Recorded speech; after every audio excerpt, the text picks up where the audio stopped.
একই সাথে তার যে ভাওয়াইয়ার চেতনা, সেই তুফানগঞ্জের মানুষ, সেই বাংলা যেখানে আছে ভাওয়াইয়া সেখানে, এভাবে ভাওয়াইয়াকে ছড়িয়ে দিয়েছেন। তাকে আমরা যুগ যুগ ধরে স্মরণ করে আসছি, স্মরণ করব সামনের দিনে। তার যে ভাওয়াইয়া, নদীর কুল নাই কিনারা নাই রে চিকি গানের আবেদন, তার যেসব গান, ও কি একবার আসিয়া সোনার চাঁদ মোর যাও দেখিয়া রেছে, এই যে বাংলার আমাদের মনে হয় যে আমাদের প্রাণের কথা বলে গেছেন এইসব গানে।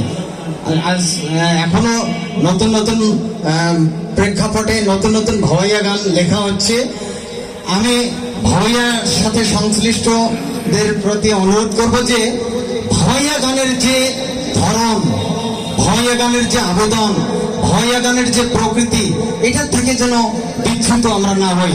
এই যে দাদা বলে গেলেন যে দোতরা, আর শুধু দোতরা নিয়ে গান, আসলে কথা যদি এরকম হয়, গানের আবেদন, কণ্ঠের আবেদন, সুরের আবেদন যদি আমাদের প্রাণের জায়গায় থাকে, তাহলে কিন্তু যন্ত্রের চেয়ে ওই ভাওয়াইয়ার যে আবেদন সেটা আমাদেরকে বেশি অনুপ্রাণিত করবে, আমাদেরকে বেশি টানবে।